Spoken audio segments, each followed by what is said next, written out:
Good afternoon, everyone, and welcome to today's VetNet. My name is Michelle Weisner, and I'm the director of the volunteer program here at Hire Heroes USA. With me today, I've got my colleague Jason Dozier, who is our manager of plans and operations at Hire Heroes. And today's VetNet is an extra special session. We've got two guest speakers, Mr. Brent Carter and Chris Schaefer, who are going to be talking to us about bridging the military to civilian gap as you transition out and are working on your first civilian career. So we're excited to talk to them today, really excited to hear what they have to say. Before we begin their presentation, I'd like to take just a few minutes to talk to you about what VetNet is, in case you aren't familiar. VetNet is a partnership between Google, the Institute for Veterans and Military Families, and then our organization, Hire Heroes USA. And essentially what we're trying to do is put out some really solid resources for our veterans and their spouses through this online platform. So it's very convenient for those of you who are going through the job search, have specific questions, and want to get those answered. For those of you who aren't familiar with Hire Heroes USA, we are a national 501c3 nonprofit, and we work to empower U.S. military members, veterans, and spouses with succeeding in the civilian workforce. So we're here to help you with your job search, writing resumes, interview skills, LinkedIn, basically anything, any support that you might need when you're going through the job search. And all of our services are provided free of charge to veterans and their spouses. And in case you want to learn more about Hire Heroes USA, you can visit us at our website, hireheroesusa.org. So switching gears, I'd like to introduce you to our two speakers with some very brief remarks. I'm sure they'll do a more thorough job of talking about their background as we go through the introduction. Brent Carter is a consultant and university professor and researcher in the fields of behavioral leadership and brain science, crisis management, and organizational adaptation. Chris Schaefer is a retired veteran of the U.S. Army, very thankful for his service, where he spent much of his career in the 3rd Special Forces Operational Detachment Alpha Teams. And he has 2 master's degrees, one in business and project management. So together they work with an organization called Solid Red Concepts, and they've done a lot of research on the side of corporate America. So what corporate America is looking for, what the misconceptions are in terms of hiring military veterans, going through that application process. And so basically they're here to share with us what they've come across in their research, and we're very excited to hear from them today. So with that, I'm going to toss it to Chris and Brent so we can get started. Well, Chris, I'll go ahead and open it up if that's all right. Yep. Great. Well, thanks so much for having us today, Michelle and Jason. We're really thrilled to be here. You know, Chris and I had a wonderful opportunity meeting with many military service members over the past few years that we've been doing our research, and this is just a really great opportunity for us. So we're thrilled to be here. Yep, absolutely, Brent. Thanks for that introduction. I mean, we've been researching this for almost 3 years now, and we think that our collaboration together between us two really bring a lot of benefit for soldiers to understand the corporate side of the house. So Michelle, I think we can go to our first slide there. So on our agenda for today, we've got a little talk that we want to cover on post-traumatic stress. You know, there's a lot of things that that Chris and I do, and most of it is all on the advocacy side, almost you could call it, from a standpoint where we go and we work with corporate agencies, non-military organizations, to try and help them understand the military mindset. And we feel like that this is a critical piece to ensuring a couple of things. One of them is that we want to make sure that corporations are hiring our veterans. That's very key. But honestly, for our standpoint, that's not our entire focus. We want to get vets hired, but ultimately, when we walk and we talk about corporate agencies and we talk to hiring managers, we're often talking to individuals that have either no military background or have very limited background in the military from perhaps friends or family members and so forth. And so their exposure to what the military mindset is very limited. And so we take a lot of different approaches. We cover a lot of big things that we feel like are our biggest concerns. And just talking about the three that we've got on our agenda today, I think that these are things that Chris and I have seen in talking to these various leaders where the biggest problems often come up. Post-traumatic stress is clearly an important thing for us to talk about today. It affects so many soldiers, and it affects them in so many different ways. And unfortunately, our Hollywood entertainment machine, the media, as well as just the inherent myths and misconceptions that happen within an organization, create a lot of misconceptions on what post-traumatic stress is. So we often talk about that. We'll also get into leadership training and cultural differences as well. But Chris, I'll let you fill in any gaps there. Yeah, Brent, thanks for that. The post-traumatic stress thing is very important to us, but that leads into a lot of the things. Obviously, on this slide here, the leadership piece is very important to us, and getting that tacit ability translated to corporate America so that they can understand it and not have misconceptions about the way we lead. Some of those things lead to corporate America thinking that we're very rigid.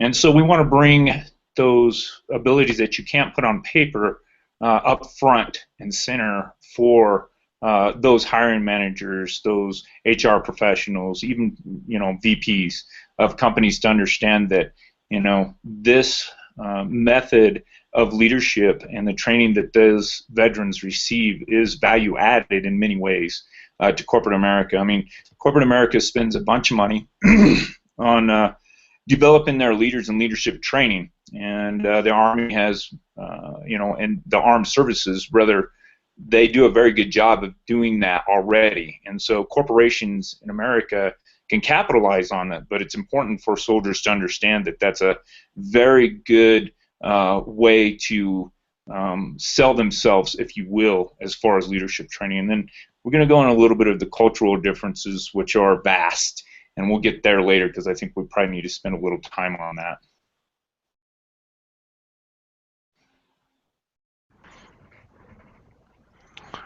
So why are we here? Ultimately, as Chris and I mentioned, we come from two different backgrounds. And if Chris will allow me, I'll tell the story about how we met.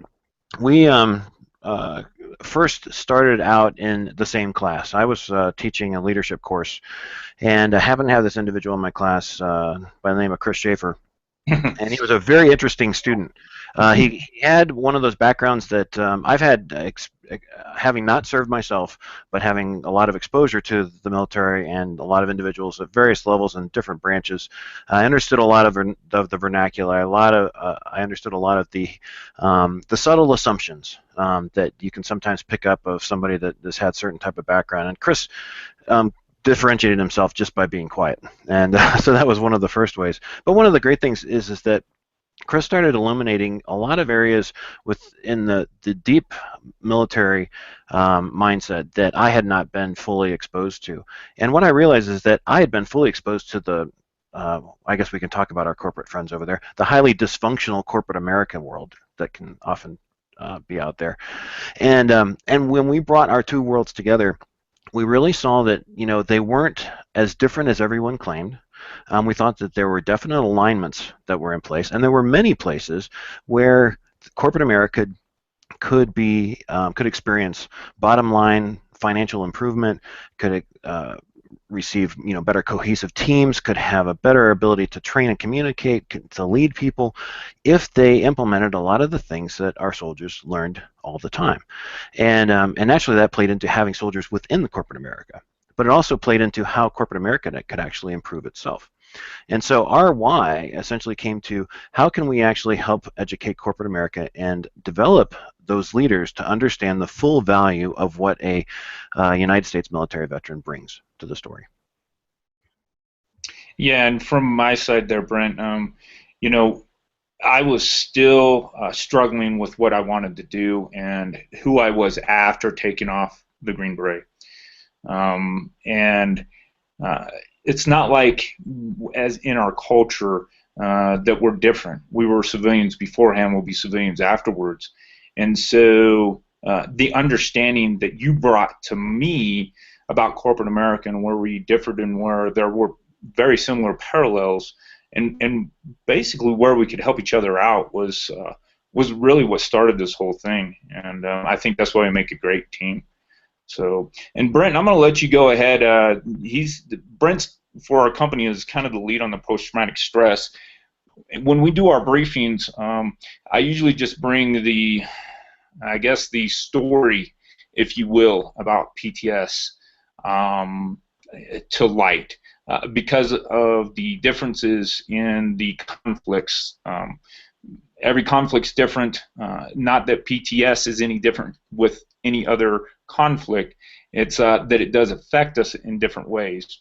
And so I kind of try to bring in, I do bring in my own experiences with post-traumatic stress. And then what we do is we kind of explain the definition of it, we go through it, and then we go over some of the myths and misconceptions. So Brent, why don't you go ahead and start this piece, and then I'll just fill in where needed, man. Absolutely. Yeah, so one of the things that you'll notice is that we keep on saying the words post-traumatic stress, and that collides a little bit with what you probably hear elsewhere, which is this whole idea of a disorder. And Chris will speak to this here in a minute, I'm sure, but the idea is that when it comes to talking about post-traumatic stress, we want to start disassociating, just from a naming convention, the idea of a disorder. It's not that the disorder goes away, and ultimately, if you think about what a disorder is for, it's really nothing more than a classification. And there's actually a manual that exists within the psychological world that is their statistical manual on how to go about representing exactly what post-traumatic stress is. What are the factors? What are the symptoms? What's the normal behavior that we would expect whenever post-traumatic stress occurs? And this is obviously within trauma from war. Clearly, this plays into trauma from, a massive car accident, the loss of a child, a violent act. So a lot of these areas naturally affect human beings because they are normal reactions to a non-normal situation. And so when we talk to our soldier community, what we really want to emphasize is that we really want to disassociate a little bit this idea of a disorder. Everyone goes through post-traumatic stress, so how can we actually work with that? So whenever you hear us talk about PTS, we'll be talking about PTS, post-traumatic stress. We're gonna remove the disorder because, for one thing, we aren't here to talk to corporate America from a clinical psychological standpoint, and we're not here to advise them on what therapies that they should look into for individuals that might have PTSD. That's for another story and for another discussion. But what we look at is how does post-traumatic stress, and especially in the myths and misconceptions of it, affect the way that teams behave, the way that leaders and their people behave, the way that someone that doesn't understand what PTS is can completely make judgments and make mistakes in how they relate to those people. And it can cause a compounding effect. It can create individuals that are feeling even more isolated. If you're having PTS symptoms, you didn't sleep well the night before, you come into work, you're tired. If your boss knows that you have PTS and has a distorted view on what that means, then his stories are running through his head completely inaccurate to what the reality of the situation is. And maybe it just means that you need to take a little bit more time during that day to be able to go out and go for a walk. If you want to talk to somebody. If you don't want to talk, to be able to be quiet. These are normal responses, so there should be a safe place in which to do that in a safe way, in which to live it out within a corporate setting. So that's my long approach to that slide. So let's talk about the stigmas and misconceptions. Chris, do you want to start us off, and then I'll fill in? Yeah, absolutely. And I just want to kind of segue into the reason also why it's important for veterans, I think, to disassociate themselves with the disorder. Even though you may have it, that D actually does a lot more than just give you the clinical proof that you may have it or whatever. And it's my experience that a lot of veterans associate PTSD with being less than fully capable. Or I've been to war and now I'm damaged goods. And I see it all the time. You can go to the VA, you can watch these guys. Several of my friends feel the same way. And so therefore that's the important part for a veteran, I think, and for corporate America, is to get away from the disorder piece. Like Brent said, it's a normal reaction to an unnormal circumstance. And anybody in corporate America, or civilian, non-civilian, whatever, can have the symptoms of PTS. And therefore, just because it's a soldier coming to try to get a job, and they have it on their resume that they were a veteran, or they are a veteran, you know, there are some misconceptions that we all have PTSD. And obviously that's one of the things that we try to overcome also. And it's interesting to us is that that's not an issue with anybody else that has a resume without being a veteran, but it is when it is a veteran. So and those are some of the things that we've got to overcome. And I think the first thing in that is just making sure that the veteran feels that, hey, it's okay. Everybody has these experiences. It doesn't have to be just combat related, and that you are fully functional. So, and that's why we were going to go over some of these stigmas and misconceptions. And that's what the point of this whole thing is to really just educate those that don't have a full understanding of it. You know, it's Hollywood.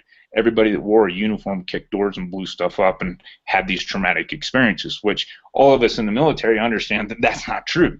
There's only about 1% of the military that actually do that. So that's why we're trying to educate corporate America into this, so they don't disqualify us immediately for something that they can't even legally ask about, but it does exist. So. Good. So let's run through this list and kind of talk about some of these things. And I think all of them are important. You know, obviously the loose cannon, social dysfunction is key. You know, most of the soldiers that we've even talked to, and I've had experiences as late as last week, which were definitely a soldier that, you know, was assigned 100% PTSD from the VA, and had an event just occur because, you know, he had some triggers happen. There was nothing about a loose cannon. There was no social dysfunction. It was just a matter of feeling that there was mental suffering going on. And so it was an opportunity for me. It was a wonderful opportunity because I had an individual who was in the military for only 3 years who was talking with him about this situation. And this individual, you know, started to feel like he was shortness of breath. His eyes started to become really, you know, bloodshot, and he needed to sit down for a while. And so when we sat down, I started talking to him. I said, well, you know, what are you going through? Tell me what's going on. And I said, and if you can't, that's okay, but I want to know how I can help you. And so it was a matter of just de-escalating that situation. But if I would have gone into the situation, you know, from a corporate misconception standpoint, and assumed that, you know, oh, I need to fear this individual as opposed to engage with him, then we would have a totally different outcome. There would have been no de-escalation. We wouldn't have been able to find help, you know, for this individual in that time of mental crisis. An hour later, he was doing just fine. So, you know, these are the things that we have to realize, that if we don't do something about them, I mean, and I tell this to my corporate friends all the time, our ignorance makes a big difference when it comes to post-traumatic stress.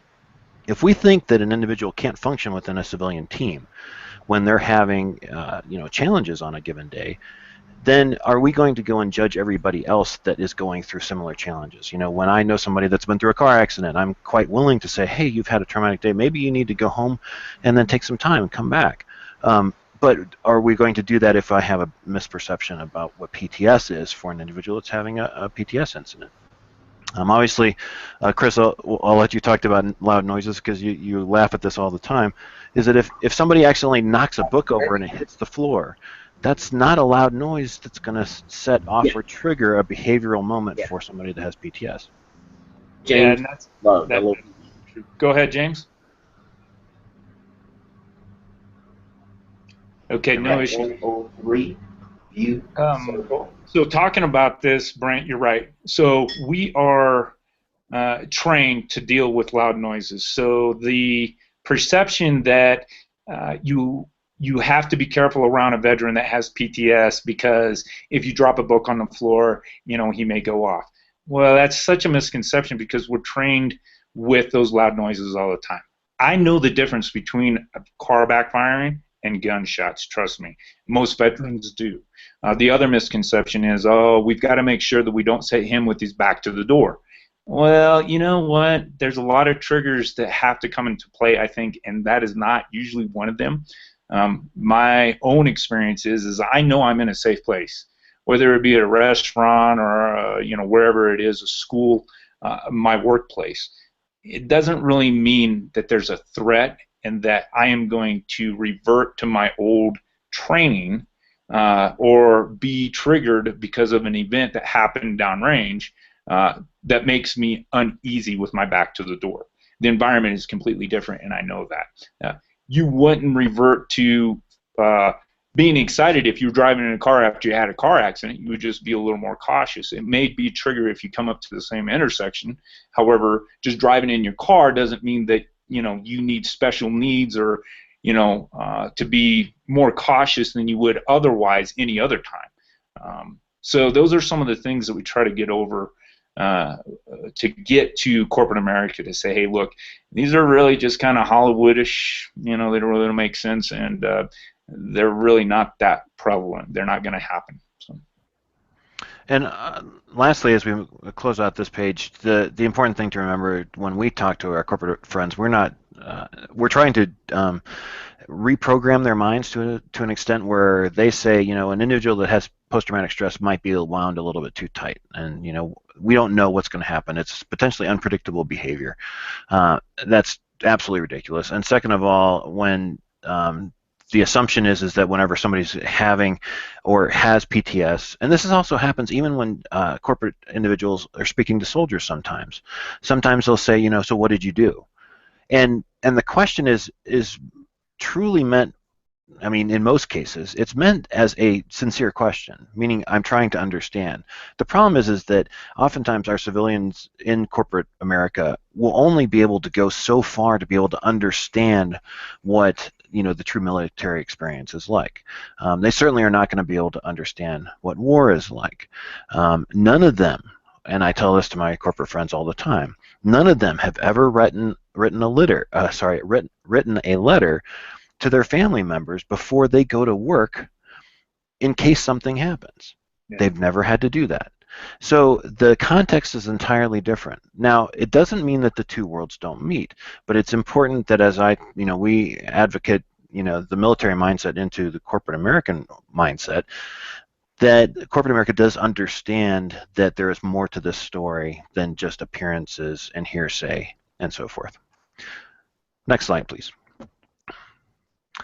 So I'll hit the psychological myths of PTS, and I usually talk to this just because we're talking about the brain sciences oftentimes when we talk about post-traumatic stress.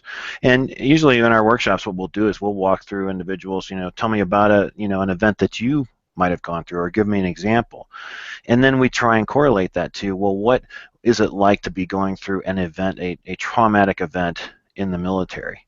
And we try and tie those things together. I use a couple of visual aids to help that, and it actually works quite well. But it's certainly not a sign of mental weakness. We all go through different responses to different events that happen to us in our lives. Every stressor is also not a potential event or a trigger for post-traumatic stress. So just because a young girl lost her dog, although that is a traumatic comprehension of trying to understand what death means, it's not something that's going to live with her forever, where that the next time she sees a dog, she's going to go into emotional distress because of her brain saying, I experienced immediate loss here, I will experience immediate loss again. Now, the brain is able to heal itself. Now, but when we work through things like war, it's sometimes a different story. And because of that, we have to use different types of capabilities and therapies, and beyond just talking sometimes, that help facilitate the brain being able to decouple strong emotion from strong memory. Let's see. Another one is that PTS happens immediately after trauma. Oftentimes, post-traumatic stress is all about being the post part, right? The trauma occurs, and sometimes it could be weeks, it could be a month before the actual impact of what the brain's trying to figure out, what the mind is trying to examine and analyze, really comes to this sometimes paralyzing moment.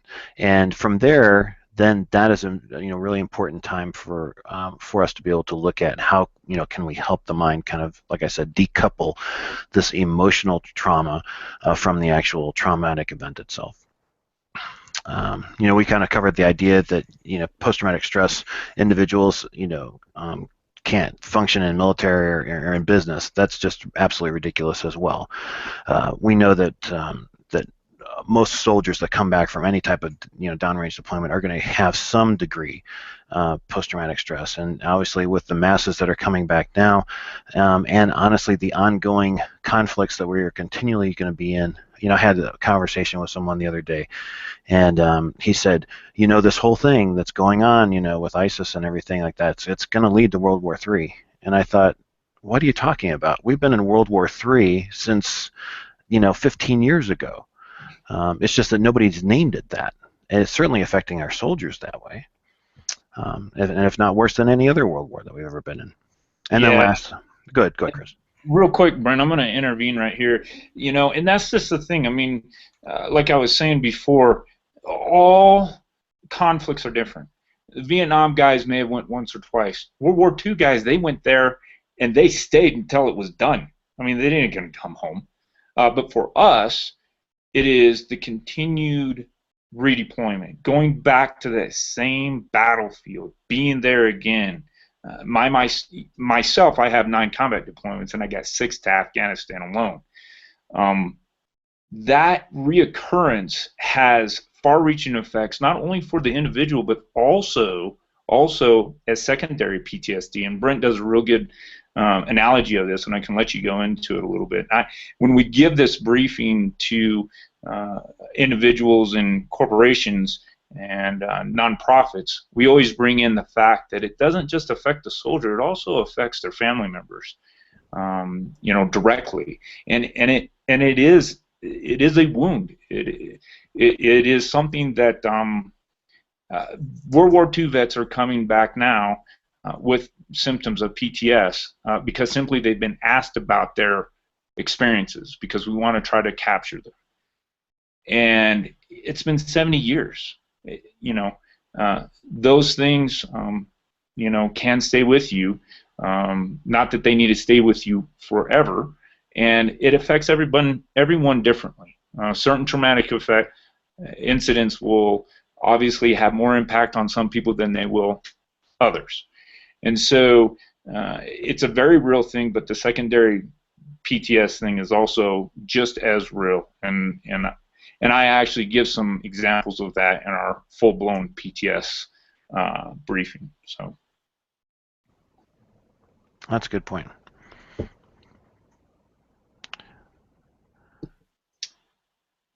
Okay, leadership. This is a big one, guys. And for those of you that are transitioning currently, our efforts to be able to bring what veterans have as leadership training, experiences, and value is a big part of what we do at Solid Red Concepts. With that being said, and Brent, I'll let you elaborate a little bit on this. For us in the military, there is a pretty well-defined definition of what leadership actually is, what it does. Each one of the branches obviously has a little different outlook on that, but the core values are pretty much the same. And the big part is this. Even while I was in school, there's a lot of texts that even at the master's level that really don't define the difference between leadership and management. First of all, can managers be leaders? Yes, they can.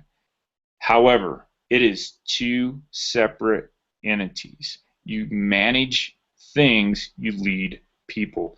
And I think us in the military, especially those that have been to any of the service schools, truly, really understand that. Those NCOs that have been, to their advanced courses also really have a very good grasp of this. But that doesn't mean that those that are transitioning that have been not even in NCO but have been in a leadership position, whether that be downrange or not, have a better understanding probably than most mid-level managers do in corporate America. And I'm going to let you go from there, Brent.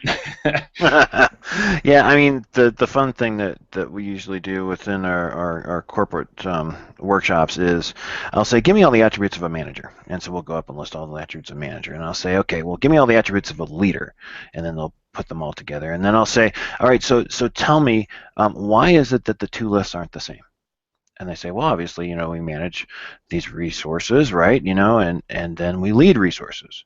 And I say, since when do you lead a resource? So a resource is a financial revenue engine, but a person is a person. And so you have to get into the ability to understand what it is about a person that makes them capable of being a good leader or a good follower. And then we go into talking about how the military has succeeded in doing that. But what we oftentimes do, we relate to in the corporate world is this idea of human resources.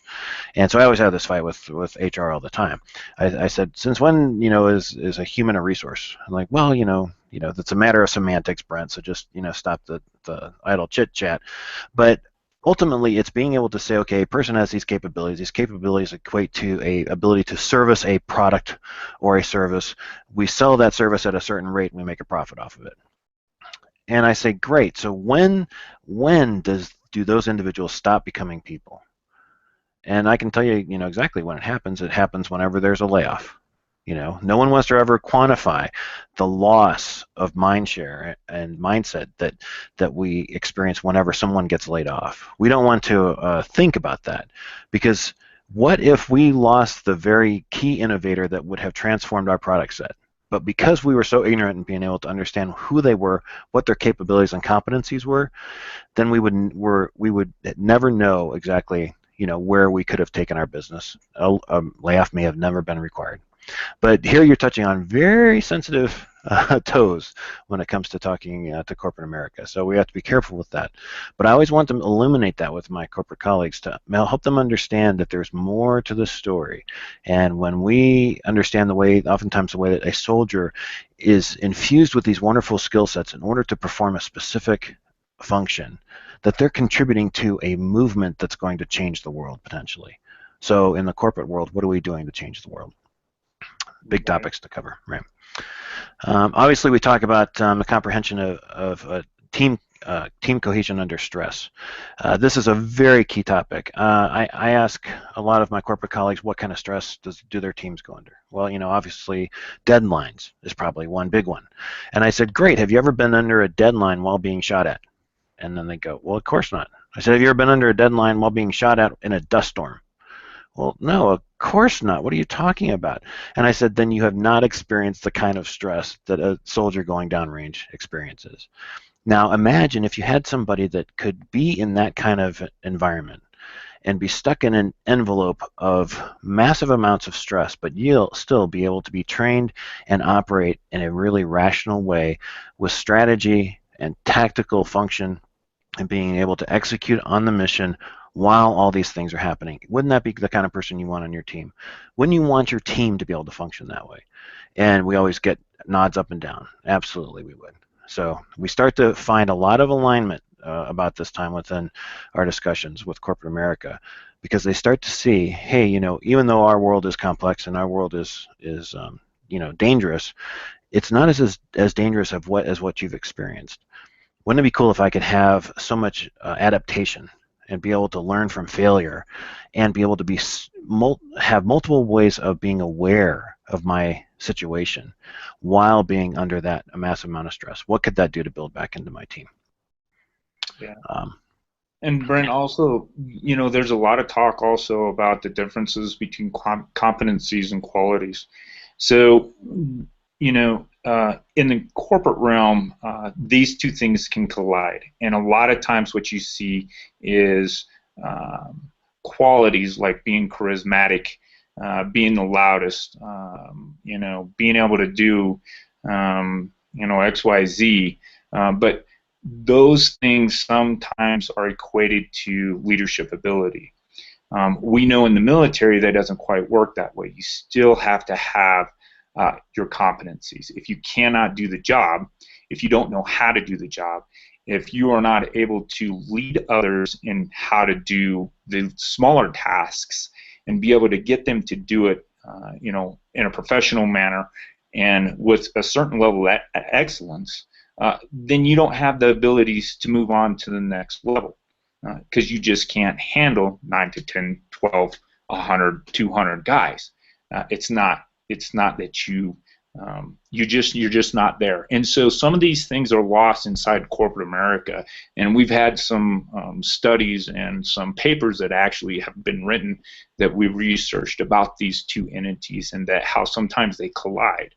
And that also goes into a lot of appraisals, performance appraisals, and stuff like that that are they're a lot different in the civilian world. For us in the military, we should be able to know that we're going to have a monthly counseling statement as enlisted people. And on the officer side also, we have evaluations that we do. But these things are done on a routine basis. That's not exactly the practice in corporate America, as we found out. And I don't know, Brent, you could probably elaborate on that a little bit more. But yeah, I think that, it's just become sad and also humorous at the same time, that we see a lot of organizations that focus on, well, I really appreciate your resume, thanks a lot, but I see that you don't have a lot of the certifications that I need you to have. And I know that even talking to Chris as well as some of my other military colleagues, that there is a focus on saying, hey, if you're a medic, then make sure that you go get your EMT certification, and make sure that there is you meet some of the civilian compliance models when it comes to what you have to be hired. What Chris and I are doing, though, is we're looking beyond that, and we're saying, yeah, you have to have the core competencies, obviously, but there is a way to translate those core competencies that equates to value within the company that you're trying to apply for. And the only way that we can actually communicate that value is for the corporation or the company itself to say, hey, we know that veterans have this capability. Even though they don't have the certification, we'll help them get the certification. But ultimately, we need what they bring that we could never train them for. Right. And that goes to those core values for the leadership stuff. Yeah, for sure. And then, I don't know if you wanted to go over the team downrange versus acute farm. I thought that was so funny when you put it in, but it's so true. Oh, it was a thought of mine. It's like, how in the world do you equate, a team in one place to a team in another place? Yeah. It's like, I ask, in our corporate workshops, how many of you feel like that you can lead a team well? Great. So, and then we move into that, that discussion. Well, what if you had to take a team downrange? Okay, well, what if you had to take a team downrange and you're moving into a conflict, and that conflict is in the middle of a dust storm, and you're missing logistical, access, and you're not getting all the resources that you need, but you still have to do the job? How are you going to succeed? Because there is no other option. Right. And you get these blank stares, and simply because these kind of level managers and leaders just haven't been to that level of testing. And that's why it communicates back, that the value of the veteran is very high. And it's not a matter of proving it, it's a matter of communicating it, because the proof is already there. Right, and I think that really leads to the fact that corporate America really needs to understand that we are agile. Veterans have to deal with enormous amounts of stress and things that just don't go right, and we have to be able to adapt and overcome those things, and we do it all the time. And the misconception is that we're too rigid. So yeah, great. Right into the next slide there. So mission versus the time clock. This is a big one, and there's a lot of fallout that can happen from this, and Brent and I have talked about this quite often. So the scenario is that you're at the office, you're at the work site, whatever, and you have a project lead that is sick for the day, or has to leave, or depart the day, or just decides he doesn't want to be there, or whatever it may be. But your team lead leaves. In the military, that's not an issue. For us, we understand that we will continue with the task until it's done. A time clock is not an issue for us. However, in the civilian side of the house, not that this happens all the time, it depends on the company, But we have to understand as veterans that there is a time clock, and that time clock is very important to budgets and how much people get paid and all these other things. Whereas in the military, you never had that. So there are some cultural differences between completing a mission without a leader there, taking on the task, being able to do things without that leader and make those decisions, as compared to within the corporate sector, whereas if your leader is gone, there may be very well some things that you may need to understand. And one of them is obviously, if I decide to take the mission on myself, that I may be seen not so favorably to my peers, if you will, or maybe even leadership within the organization.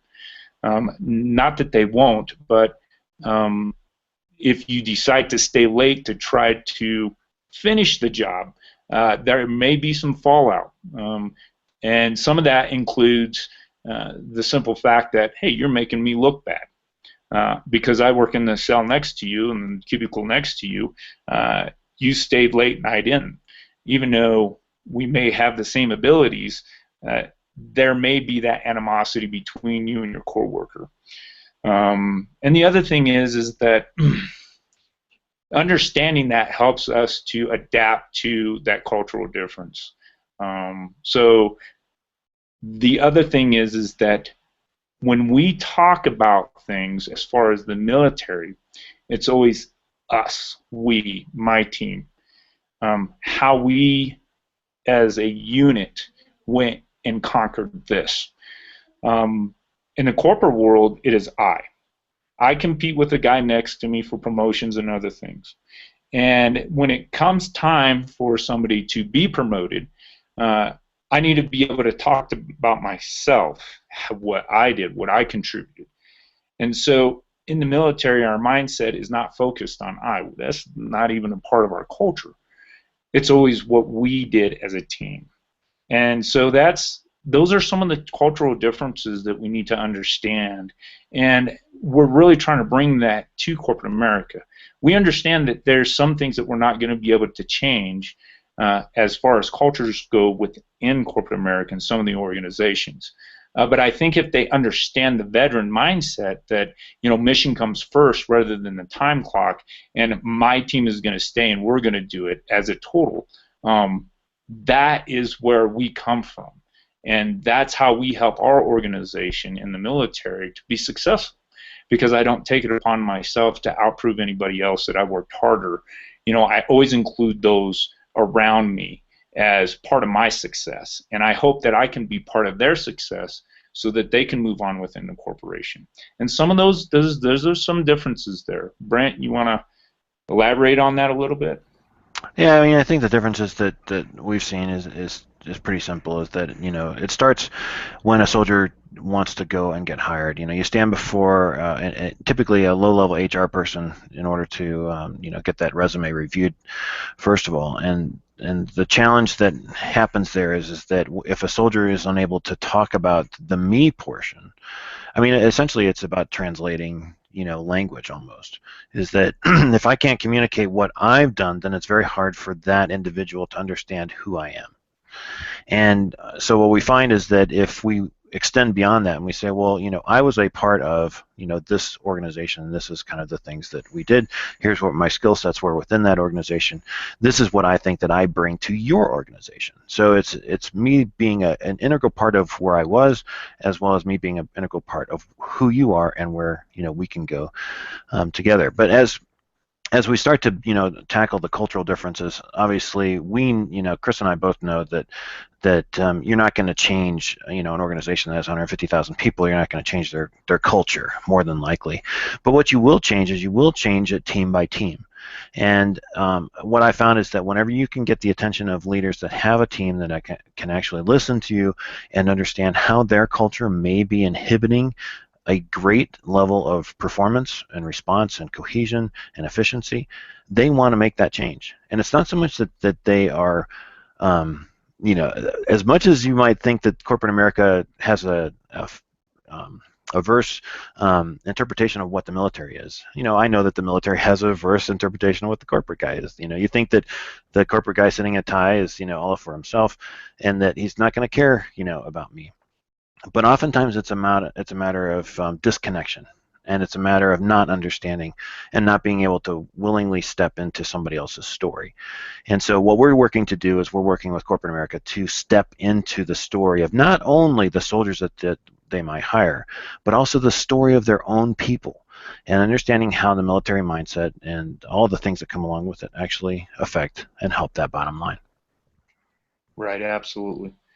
So go ahead, Brent. No, I'm only going to open this with one line, and then I'm going to let Chris tell the story. So I came to Chris one day and I said, you know what? I said, I finally am starting to understand from a military standpoint what it's like to transition. Now, I will never understand what it means to transition, because I cannot understand the past story, how it integrates to the transition story, and how it integrates to the future, and the trauma almost that you could almost say that sometimes that creates. But what I've started to understand is the concept behind it. And I told Chris, I said, you know what it's like almost? It's like when you go downrange, and it's the first time that maybe it's not your first time in theater, but it's your first time into this specific region, this sector, right? And you're coming across a village that has some important intelligence and has a long-term play within the longer strategy of what you're going to be doing in that region. So it's important for you to be able to understand and align. And so I said, Chris, isn't this kind of like, a soldier that's transitioning out of the military into the civilian world? Isn't that kind of like entering into a giant new village, a new theater, where there's language, there's culture, there's miscommunications, there's protocols, there's the way that the civilian culture works.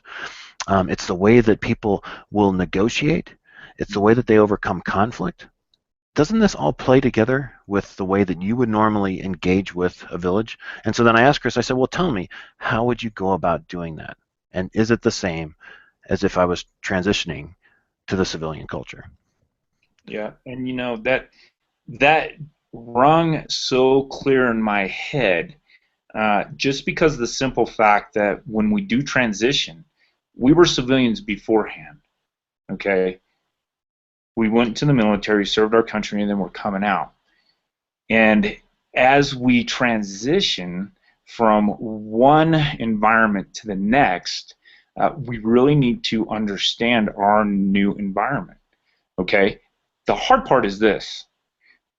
We watch football, we eat pizza, we drink beer, we all speak the same language, we all go to the same stores, we all celebrate Christmas at the same time. So, when you look at it initially, it's really nothing different. You almost feel like you should just fall right into it. But the problem is that civilian culture in corporate America is a new village. And so what Brent was telling me is like, Chris, when you go into these new villages, how would you approach it? And I'm like, well, we got to sit down, we got to understand geography, we need to know the people, we need to know the politics, we need to know the resources that they have, we need to know part of their culture, how do they do things, where do they get their stuff from, how do they interact with each other, what are their communication styles, verbal, nonverbal, all these things, where are their main arteries for transport, all this other stuff. A lot of that intelligence stuff has to go into understanding those new villages. And so not that we have to get that detailed when we go into corporate America, but it is a different environment, and we need to understand those things that Brent was talking about. There is a new language. It's not the same. We're speaking English, but there are some very different ways about explaining things and how to communicate with each other, and the communication is also different. When any of you that are listening or following along, when we went into Afghanistan for the first time, we had an Arabic speaker on our team, but he couldn't understand anything those guys were speaking because they were talking in a completely different dialect. That is exactly the same thing when you kind of go into corporate America. There's little nuances that make things a little bit different, you have to spend some time understanding it. And I think that's what's important about this whole concept of new village is that you need to take time to understand that new village. And each corporation being that it's its own entity in itself, it has its own certain type of culture. And for instance, Google will be completely different from GE. But those cultures you need to understand, and you need to do a little research before you go in there. But understand that doing that research will allow you the opportunity to be effective in that village. And I think that really resonated when Brent brought that to me as a concept for soldiers. And we're going to expand upon this as a company ourselves to bring a whole lineage, if you will, of seminars, maybe a couple of seminars, I don't know, and some e-learning stuff that actually identify this new village and just kind of over in a broad section give a concept for it. So we're excited about that. But that is the new village. So. Well, we're close to our hour, but we want to make sure that we get in any questions that anybody has. So I guess, Michelle, if we could open up for questions at this time. Sure. So if anyone participating would like to ask a question, just please feel free to unmute your microphone and ask the question directly to Chris or Brent. Alternatively, you can also type it in the chat box if you don't have audio capabilities, and we'd be happy to answer as folks are trying to get settled and ask the questions that they have. I've got one for you both that I'd like to just start the conversation off with. So in terms of your research with different corporations and, their experience with, incorporating veterans into their culture, we've heard a lot from Hire Heroes USA's perspective. We've heard a lot about bigger corporations starting up either business resource groups or military affinity groups, such that internally within the company they're starting to recognize that, hey, we do have veterans, they're able to self-identify, and those who are, who have similar interests can join and work on those types of activities together, those types of causes together. So I'm curious if in talking to different corporations and HR professionals, during your research, if you found that creating those business resource groups or those military affinity groups, if that makes an impact on the culture of the organization and or how easy it is for different veterans to integrate into that company as their potentially first civilian career. Chris, I'll take it first if you don't mind, and then I'll hand it to you. I think that's a really good comment, Michelle. So what we found is that organizations that do have those types of affinity groups are going to essentially have one important piece that organizations that don't have it won't, and that is dialogue. And the important thing is that we need to make sure that there is this open communication that allows civilians to be able to, within a company, to be able to talk to the military veterans and understand what's going on, and to have those forums available so that the topic for today on our military group is going to be leadership. Well, tell us a little bit about how leadership played within the military, and how we can translate some of those capabilities and those values into the way that we do business here at X Corporation. And that forum is really key to having dialogue, because dialogue then spreads and dispels myths and misconceptions and so forth. And oftentimes, we've seen a lot of companies, and you've seen them too, I'm sure, that go and brand a sticker on themselves as we are military friendly, right? But most of the time, we don't really know what that means. In some cases, it's organizations that are just trying to hire as many veterans so that they can say, we 10% of our employment staff is all veteran. That's one kind of metric, but it's certainly not the metric that we're after. We're after the metric that says we have hired veterans because they change our business. We hire veterans and their families and their spouses because they help us become better people and a better company. We help our bottom line, but they also become better at customer service, and they care and all these sort of things. Not to spout Starbucks at all, because I gave them way too much money as it is, but they have come out recently and say, hey, we are setting a public goal, and we would challenge other organizations to do the same. We want to hire, I think it was 100,000. Was it 100,000? I'm sorry, not 100,000. 10,000, I think, veterans within the next year, something like that. And so their focus was that we will then talk about that, about why we want to hire veterans. And so if you go up to their veteran website, you can actually see some of the reasons why, and it has very little to do with they help us sell more coffee. It's more about how their values, ethics, leadership capabilities, communication really infuse themselves into the culture and make a difference.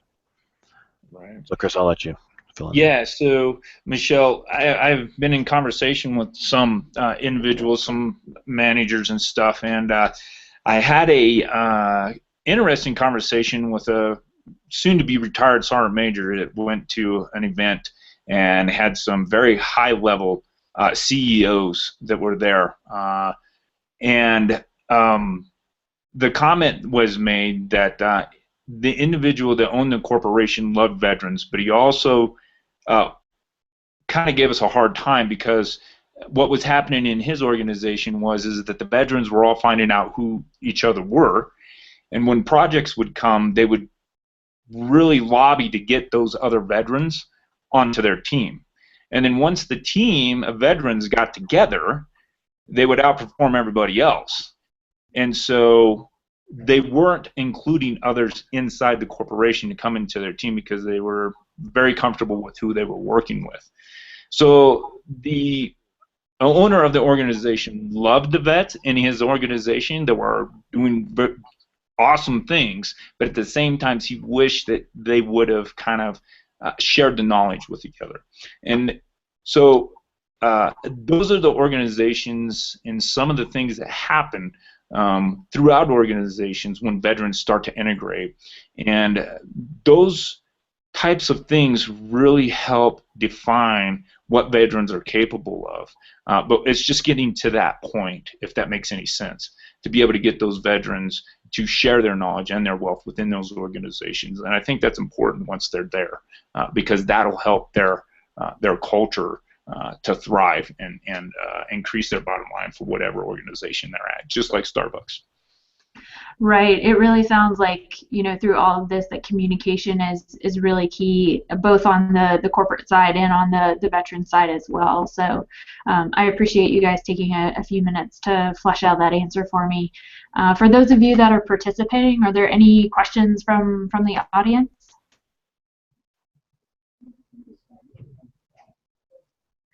All right. I do have one question that came in from offline, kind of in regards to PTS, and similar question in terms of communication. So we talked about the myths and stigmas that are out there, and how that can be difficult to overcome. And certainly there are companies and organizations like what you guys are trying to do in communicating how a lot of it is stereotypes and not necessarily a true reflection of reality and the characteristics that veterans have.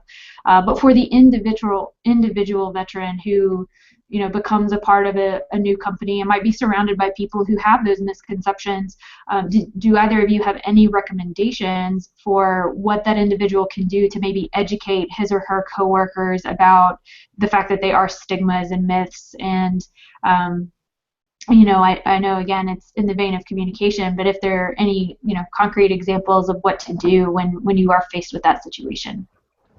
So you're talking about if I were a soldier and I'm clearly in an environment where individuals don't understand what post-traumatic stress is? Is that what your context? Yeah.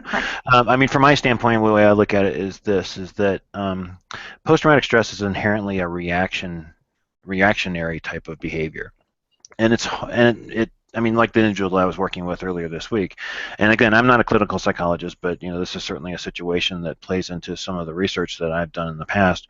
And in talking with this individual, it was clearly a moment of crisis. Now, was this person, suicidal? Were they getting to some extreme point?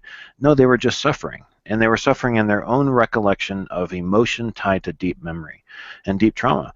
And so when I talk to them about this, and we work through that, well, what I continually realize every time that I speak to someone that has these kind of experiences is that PTS is truly reactionary. So in those times when I'm feeling good as a soldier in my job, and I have a good community around me, and we're sitting around coffee, or we're at a break, or we're at lunch together, or something like that, and the opportunity comes up, and it's something that the soldier would like to talk about, in order to kind of understand, hey, what do you guys think about it? I'm a soldier. You know that, you've heard, stuff in the news and everything like that. Just, I'm not trying to instigate a debate, but I'm just kind of curious. What do you guys think about it?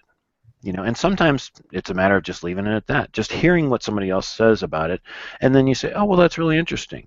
Well, maybe that's something we can talk about sometime. Obviously, it's not a time that you would want to talk about it when you're feeling your own reaction to post-traumatic stress, or you didn't sleep well, you had a bad dream, that really affected you, and you're still trying to recover it. Obviously, that's not a good time to create that dialogue. But when you feel that safe and you feel healthy and you're in that environment where it seems like a place for dialogue, then I always encourage it. I always say that the dialogue is words passing between each other, but it's ideas that are being reformed and reshaped. Context is critical to doing that, but I always encourage it whenever I can.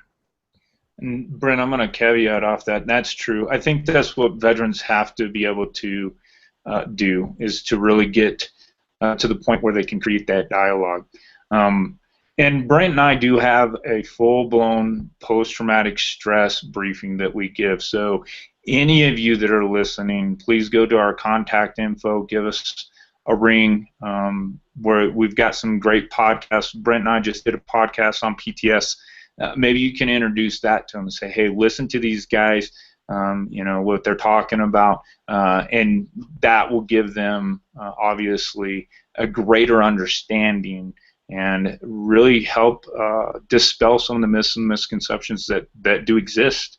And we'd be glad to talk to whoever it is inside your organization to be able to help any veteran get that dialogue going. So please give us a call, or get on our web email, send us an email, and we will definitely reach out to us, and we'll reach back. We'll reach extending hand to you, help out.